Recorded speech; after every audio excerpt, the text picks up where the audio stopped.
The tall glass windows of Sterling Heights corporate tower gleamed under the soft evening lights, reflecting the bustling city outside. Most of the employees had already left, their laughter echoing faintly down the marble halls, but one man remained, quietly moving from office to office with a mop, a broom, and a small bucket of supplies. His name was Daniel Reyes, a single father who worked as a janitor in the very building where the most powerful executives of the city planned million-dollar deals.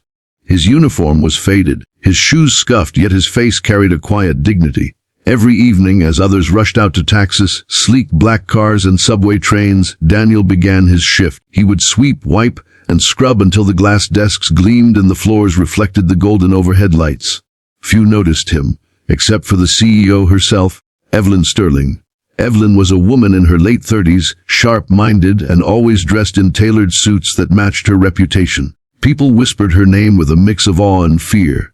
She was known to be decisive, relentless, and untouchable. She did not waste her time on casual conversation, nor did she allow distractions. Yet, for reasons she could not quite explain, her eyes often followed Daniel when she worked late into the night. It wasn't just his silence, it was the way he worked. He didn't rush. He didn't sigh or drag his feet. He cleaned with a kind of care that seemed almost out of place in a corporate jungle. He picked up crumpled papers with gentleness, adjusted chairs so they faced neatly, and even polished the silver nameplates of employees who would never know his name. Evelyn found herself wondering why. Why did someone earning so little put so much heart into such a thankless job? One evening, as she stood by her office window, sipping her black coffee, she noticed Daniel finishing his tasks on the top floor. Instead of leaving quickly, he lingered, glancing at his watch with worry before hurrying down the stairs. A quiet tug pulled at her curiosity. Without thinking too much, she decided to follow him. Slipping on her coat and heels, Evelyn exited the building discreetly, trailing behind him at a careful distance. Daniel walked briskly through the city, carrying his small, worn backpack slung over his shoulder.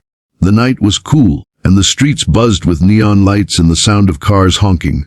He passed by several bus stops before finally stopping at a grocery store.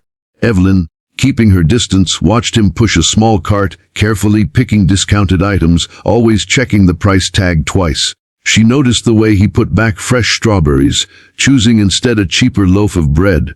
She saw him linger at the dairy aisle, looking at milk before selecting the carton closest to expiration. It cost a few cents less. There was nothing glamorous about it, but to Evelyn it was revealing. This man was careful, thoughtful, and clearly living on the edge of his means. After shopping, Daniel walked another 15 minutes before turning into a dimly lit street lined with old apartment buildings, the kind of place Evelyn had not stepped into since her college days. She watched as he climbed the cracked stairs to the second floor and unlocked a door with peeling paint. The warmth of light spilled out, and for a moment she saw inside, a small, humble apartment, sparsely furnished but tidy. Then came the sound that made Evelyn pause, a child's laughter. Daniel knelt down the moment he entered, and a little girl ran into his arms, hugging him with all the love in the world. Her hair was in braids, her clothes a little worn but clean, and her smile brighter than any chandelier in Evelyn's tower. Evelyn felt her throat tighten as she realized this janitor wasn't just a man surviving day to day. He was a father, carrying the weight of the world alone. From her spot in the shadows outside, Evelyn could hear faint snippets through the open window. The girl was telling him about her day at school, how she had drawn him a picture. Daniel laughed softly, his exhaustion melting away as he kissed her forehead and placed the groceries on the table. He cooked simple meals, rice, eggs, a bit of chicken, and made sure his daughter ate first before taking a plate himself. Evelyn's chest ached in a way she couldn't quite explain. Here she was, a CEO with every luxury at her fingertips, yet she often ate dinners alone in silence, her phone her only companion. Meanwhile, this janitor with so little had a home filled with laughter, warmth, and love. She turned to leave but paused once more when she saw Daniel take out an old, worn-out laptop. He opened it carefully, as if it were fragile, and began helping his daughter with her homework. His voice was patient, encouraging, never once showing irritation even when she made mistakes. Later, after tucking her into bed, Daniel sat at the table, his shoulders heavy with fatigue. He opened a notebook and scribbled numbers, budgeting, bills, perhaps debts. Evelyn could see the furrow of worry on his brow, the way he rubbed his eyes as though fighting sleep. And yet, when his daughter stirred in her sleep, he rushed to her side instantly, whispering words of comfort until she smiled again. Evelyn leaned against the wall outside, her breath caught in her throat. She realized something profound in that moment. Power wasn't in corner offices or million-dollar contracts.